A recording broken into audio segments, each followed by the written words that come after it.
পোস্টারে দেখতে পাচ্ছি পুরো অ্যাকশন ফিল্ম, একদম অ্যাকশন লুক। কি বলবে, তোমার কিভাবে পাচ্ছে দর্শক? লোকে আমাকে অ্যাকশন হিরো হিসেবেই পাবে এখানে। আর আমি যেটা করতে চেয়েছিলাম, সবসময় আমি অ্যাকশন করতে চেয়েছিলাম। ছোটো থেকে মার্শাল আর্ট করি, আমি আবার বলছি, সেই জন্য আমার সবসময় অনস্ক্রিন অ্যাকশন করার ইচ্ছে ছিল।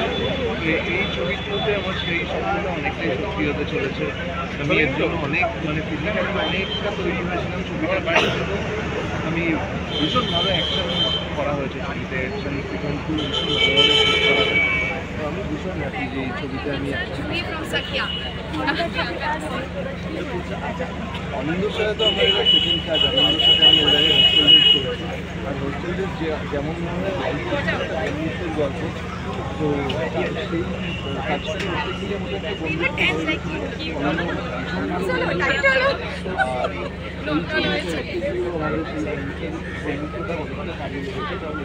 বন্ধুত্ব এবং সম্পর্কটা আমাদের দুজনের সম্পর্ক নিয়ে একটা ভীষণ টানাপোড়েন আছে। আমরা তো আমরা ভীষণ ভালোভাবে আমাদের বন্ধুত্বটাকে এই ছবি ক্যারেক্টারে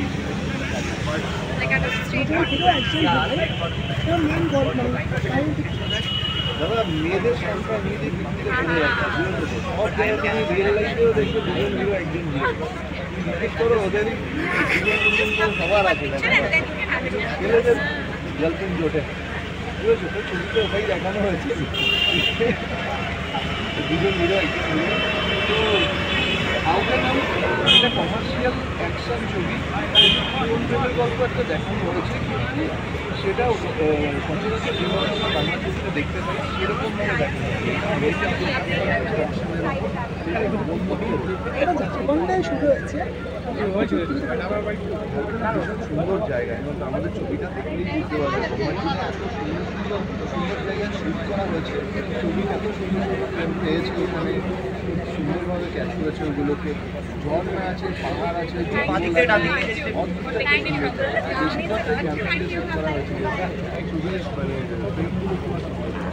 আছে, আজকে শুভ সূচনা হলো পোস্টার লঞ্চ দিয়ে। দর্শকদের বলবো সিনেমা হলে গিয়ে আপনারা ব্রহ্মার্য দেখুন। মে মাসে রিলিজ করছে ব্রহ্মার্য। কাটাকাটি করে খুব সুন্দর ছবি বানানো হয়েছে, অ্যাকশন প্যাক। পোস্টার লঞ্চে তো বেশি কিছু বলার নেই, পোস্টার লঞ্চ করা যাবে, তারপরে টিজার হবে, তারপরে ট্রেলার হবে, তারপরে হাত জোর করার পর্ব চলছে। আপনারা টিজার ট্রেলার হলে শেয়ার করুন আরও বেশি। সেই পর্ব থেকে বা সেই পর্যায় থেকে আমরা এখন পর্যন্ত অনেকটা দূরে যাই। পোস্টার লঞ্চ একটা ছবি তৈরি হয়ে বাংলাতে পোস্টার লঞ্চ পর্যন্ত আসতে পেরেছে এই মন্দার বাজারে, এটাই অনেক। এবং সেটা হচ্ছে খুব ভালো। আশা করব পোস্টারটা মানুষের ভালো লাগবে, তোমাদের সকলের ভালো লাগবে। আর যদি ভালো লাগে তাহলে সেটা আমাদের জন্য ইতিবাচক হবে।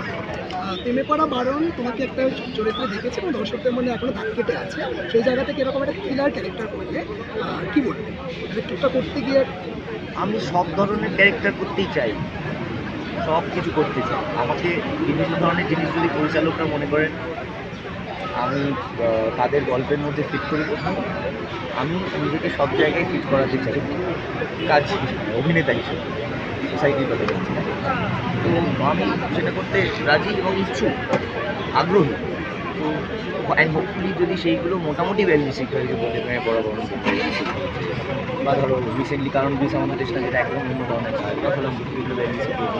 তো বিভিন্ন ফর্মে যদি তোমরা এবং দর্শক আমাকে ওয়েল রিসিভ করো, ভালোভাবে নাও, সেটা তাহলে আমাকে হয়তো আরও সুযোগ করে দেবে বিভিন্ন চরিত্র অভিনয় করার।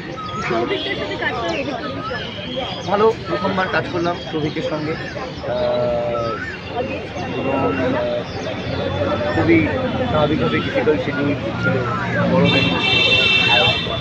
এমনিতে করার সময় না প্রত্যেক ডিপার্টমেন্ট, যে আমাদের সিনেমা বানানো শুটিং চলাকালীন প্রত্যেক ডিপার্টমেন্টের মনে হয় অন্য সমস্ত ডিপার্টমেন্ট থেকে, কারণ স্বাভাবিকভাবে প্রত্যেকের মনে হয় যে আমাদের যে কষ্ট হচ্ছে, আমরা যে গুরুত্বপূর্ণ কাজটা করছি সেটা বোধহয় অন্য কেউ বুঝতে পারছে। তাছাড়া জঙ্গলে ছিলাম, তো আলাদা করে ঝাড়খণ্ডে বুঝতে পারছি সেটা নয়। এবং যে শিডিউলে বাংলায় কাজ হয় সেটা দিয়ে বিকেলবেলা হওয়ার পরে হাঁটতে যাবো, দীর্ঘ অবসর অপেক্ষার অবসান ঘটিয়ে উপায় ছিল না, অবকাশ ছিল না। তো এমনি গরম গরম লেগেছে এবং ছবিটা পোস্টার লঞ্চ পর্যন্ত এসেছে, সেটা খুবই দর্শকদের কি বলবে? দর্শকদের এখন নয়, যে দর্শকদের বলবো তখন যখন ট্রেলার লঞ্চ হয়ে যাবে, রিলিজ ডেট হয়ে যাবে ফিক্স, তখন দর্শকদের কাছে হাত জোর করার যে কর্ম থাকবে যে আপনার প্লিজ আসবে, যদি ট্রেলার ভালো লেগে থাকে শেয়ার করুন, বাকিদের সকলকে বলুন, সেই সময় দর্শক। ওকে, thank you.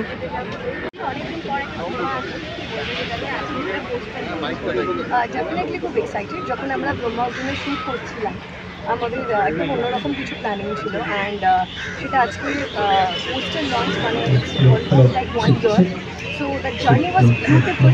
R poster launch সবাই একসাথে এসছে, তোমরা সবাই একসাথে আছো, so definitely it's very special and আমার খুব ভালো লাগছে।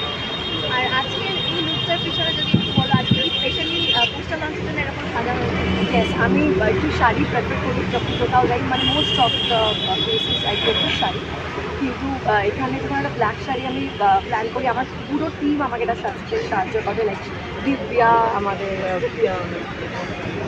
লোকজনের সব নাম ভুলে যাচ্ছে আমাকে, আমাদের নাম বুঝেছি পিকু, আমি পিন্টু বলছি, সো পিকু অ্যান্ড দিব্যা, ওদের পুরো ক্রেডিটটাই যায়, অ্যান্ড অলসো মৌসম, ওরা আমাকে এইভাবে সাজিয়েছে, খুব তাড়াতাড়ি সাজিয়েছে, আমি তাড়াতাড়ি আসতে পেরেছি, এটা আমার ভালো লাগছে। So yeah, hello, microphone testing, কি বলবো টেস্টিং চেক, হ্যালো। সম্পর্কে কি ব্রহ্মা অর্জুনের ব্যাপারে এটাই বলবো যে ছবিটা অনেক ভালোবেসে বানিয়েছে। ছবিকে প্রথম এত বড় একটা ছবি, ও আগেও ছবি বানিয়েছে, বাট অনেক বড় ছবি ও প্রথমবার এটা বানিয়েছে। অ্যান্ড এই ছবিটার পেছনে সবার অনেক অনেক এফোর্টস আছে। আমরা পুরো ঝাড়খণ্ড জুড়েই ছবিটা মানে শ্যুট করেছি। তো ছবিটা আমরা অনেক সুন্দর সুন্দর লোকেশনে শ্যুট করেছি, অনেক অ্যাকশন সিকোয়েন্স ওরা অনেক রিস্ক নিয়ে জঙ্গলে শ্যুট করেছে। তো অনেক সবার এফোর্টস আছে এই ছবিটার মধ্যে। দাদা কেমন আছেন? ভালো ভালো আছি, আজকে ব্রহ্মার্জুন মুভির পোস্টার রিলিজ, কেমন লাগছে? খুব আনন্দ লাগছে, প্রথম পিকচার আমার। মুভির ব্যাপারে যদি দু এক করা কিছু যদি বলেন শর্টে। দেখুন, মুভির ব্যাপারটা তো সবইটা করেছে আমাদের ম্যাডাম যে আছে, সে একটা অপরচুনিটি আমাকে দিয়েছে এটাকে রিলিজ করা, ডিস্ট্রিবিউশন করা। আমি একটা ঘাসিলার থেকে একটা মানুষ এসেছিলাম, বাংলা ছবি খুব ভালোবাসি, যে কারণে এখানে এসেছিলাম। এবং আমার একটা প্রশ্ন ছিল, যে প্রশ্নটা আমি নিয়ে এসেছিলাম, যে বাঙালি সিনেমার মধ্যে এত পোটেনশিয়াল আছে, সেটা অন্য স্টেটে রিলিজ হচ্ছে না কেন? বাংলাতে শুধুমাত্র একটা রিজনাল হয়ে কেন রয়ে যাচ্ছে? এমন এমন ডাইরেক্টর আছে, সবিতা মন্ডলের ডাইরেক্টর, যে এত পোটেনশিয়াল নিয়ে একটা সিনেমাকে তৈরি করছে, সেই সিনেমাগুলো অন্য শুধু রিজনালও কেন, শুধু বেঙ্গল হয়ে কেন রয়ে যাচ্ছে, অন্য স্টেটে কেন রিলিজ হচ্ছে না? এই প্রশ্ন নিয়ে আমি কলকাতায় আসি, সবিতার সাথে দেখা হয়, পরিচিত হয়, এবং ম্যাডামের সাথে, মিনা ম্যাডামের সাথে পরিচিত হয়। ওনারা দুজন মিলে আমাকে আজকে এই একটা অপরচুনিটি দিয়েছে, যে যাতে আমি এই সিনেমাটাকে বেঙ্গল এবং বেঙ্গলের বাইরেও নিয়ে যেতে পারি। ওকে, কারণ এই সিনেমা আমরা ঝাড়খণ্ডে রিলিজ করছি, মানে কলকাতা ঝাড়খণ্ড রিলিজ করছি। তো ভবিষ্যতে কি ওটা প্যান ইন্ডিয়া করার কোনো পরিকল্পনা আছে? ইচ্ছা তো আছে, ইচ্ছে আছে, পোটেনশিয়াল আছে, বাংলা সিনেমাতে প্রচুর পোটেনশিয়াল, কিন্তু এটা বাংলাতে হয়ে গেছে, বাংলার বাইরে বেরোচ্ছে। ওকে, থ্যাংক ইউ।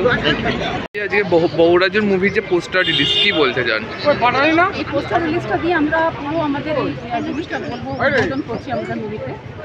এটা আর কি প্ল্যান করেছিলাম যে ওয়েব সিরিজ করবো, কিন্তু দেখলাম যে মানে এমনভাবে প্রোডাকশনটা হয়েছে, এটা ভালো হয়, যে কারণে আমরা স্টার্ট করছি আজকে এই পোস্টার লঞ্চ। তো মুভিটা কবে রিলিজ করতে চাই? মুভিটা আমরা এপ্রিল লাস্ট উইক কিংবা মে ফার্স্ট উইকের মধ্যে রিলিজ করবো। ওকে, থ্যাংক ইউ। কেমন আছো? ভালো। আজকে যে ব্রহ্মার্জুন মুভির যে পোস্টার রিলিজ, কি বলতে যাও? কি বলবো বলো, সবারই একটা পরিচালকের প্রথম পদক্ষেপ হচ্ছে পোস্টার রিলিজ। পোস্টার রিলিজটা যদি সাকসেসফুলি হয়, এবং হচ্ছে, ভয়ভানে হচ্ছে, তো ফলত আমরা এত কী বলবো, সাংবাদিক বন্ধুরা তোমরা এসছো, এসে আমাদের পাশে দাঁড়াচ্ছ, এবং এত বড় একটা ছবিকে সেই মানুষের কাছে পৌঁছে দেওয়া তোমাদের দায়িত্ব। সেই দায়িত্বটা যদি সবাই সৎভাবে প্রমাণ করে না, তাহলে একটা ছবি বাঙালি মানুষও এমনি দেখতে বাধ্য, কারণ তাদের কাছে পৌঁছে দেওয়াটা কাজটাই তোমাদের, তোমরা যে করে দিচ্ছ সেটা সব থেকে বড় আশাবাদী আমরা। তো মুভির ব্যাপারে দু এক কথা যদি একটু কিছু বলো। নিশ্চয়ই, সেটা তো বলার জন্যই আজকে এসেছি। তো সেক্ষেত্রে এখানে দুজন মেনলি হিরো, ব্রহ্মা এবং অর্জুন। তো ব্রহ্মা এখানে রোহান, অনিন্দ এখানে অর্জুনের চরিত্র পালন করেছে। তো সেই ক্ষেত্রে দেখা যাচ্ছে দুজনের বন্ধুত্বের গল্প, যে গল্পটা বারবার মানুষকে ভাবাবে, মানুষকে নিজের পরিবারকে আঁকড়ে ধরার কথা বলবে, এখানে সাম্রাজ্য তৈরি এবং রাজত্ব টিকিয়ে রাখার গল্প। ওকে, থ্যাংক ইউ।